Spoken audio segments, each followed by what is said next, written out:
আসসালামু আলাইকুম। তো প্রিয় শিক্ষার্থীবৃন্দরা, তোমাদের আবারও অনলাইন ক্লাস শুরু হতে যাচ্ছে। তো এরকম নিয়ে একটা আর্টিকেল প্রকাশ করছে প্রথম আলো। চলো তোমরা সেই আর্টিকেলটি দেখি। আর্টিকেলে বলা হয়েছে যে বৈশ্বিক জ্বালানি সংকটের বিষয়টি বিবেচনায় নিয়ে মহানগরী এলাকার শিক্ষা প্রতিষ্ঠানের সশরীর ক্লাসের পাশাপাশি অনলাইনে ক্লাস নেওয়ার বিষয়টি ভাবা হচ্ছে বলে জানিয়েছেন শিক্ষামন্ত্রী আ.ন.ম এহসানুল হক মিলন। তো আজ মঙ্গলবার সচিবালয়ে প্রশ্নের জবাবে শিক্ষামন্ত্রী একথা বলেন। শিক্ষামন্ত্রী বলেন, তারা আলোচনা করছে অনলাইনের শিক্ষা কার্যক্রম চালানোর উৎসাহিত করা, অর্থাৎ তারা সিদ্ধান্ত নিচ্ছে যে তোমাদের অনলাইনে ক্লাস শুরু হবে খুব শীঘ্রই।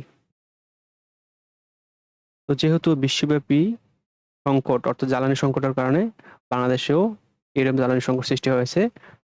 তো তারা কেউ জানে না গত কদিনে এই সংকট চলবে, সেই কারণে তারা ভাবছেন দেশের স্কুল ব্যবস্থাকে অনলাইনে ও সরাসরি এই মিশ্র পদ্ধতি আনা, অর্থাৎ তোমাদের অনলাইনেও ক্লাস হবে এবং তোমাদের সরাসরিও ক্লাস হবে। পবিত্র রমজান মাসের উপলক্ষে ছুটি এবং বিভিন্ন আন্দোলনের মিলিয়ে নির্ধারিত কিছু ক্লাস হয়নি। এজন্য এখন স্কুলকে সপ্তাহে ৬ দিন করা হয়েছে, অর্থাৎ এখন তোমাদের সপ্তাহে ৬ দিনই ক্লাস হবে, শনিবারও ক্লাস হবে।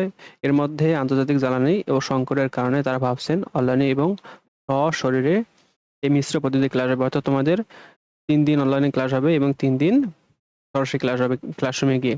শিক্ষামন্ত্রী বলেন, ইতিমধ্যে তারা জরিপ করে দেখেছেন ৫৫% অংশী চাচ্ছেন, অর্থাৎ ৫৫% মানুষই চাচ্ছেন অনলাইনে ক্লাসে যাওয়ার জন্য। কিন্তু পুরোপুরি অনলাইনে গেলে অসামাজিক হয়ে যাবে কিনা সেটা ভাবছেন। এ বিষয়ে শিক্ষামন্ত্রী থেকে আগামী বৃহস্পতিবার অনুষ্ঠিত মন্ত্রিসভায় প্রস্তাব দেবেন এবং সেখানে আলোচনা হবে। তারপর সিদ্ধান্ত হবে তোমাদের ক্লাস অনলাইনে হবে নাকি অফলাইনে হবে। অর্থাৎ তোমাদের ক্লাস সম্ভবত অনলাইনে হবে এবং অফলাইনেও হবে। তো তোমরা যারা খুব আগ্রহী তারা অবশ্যই পাশে থাকবা এবং ভিডিওটিকে লাইক দিবা। ধন্যবাদ সবাইকে।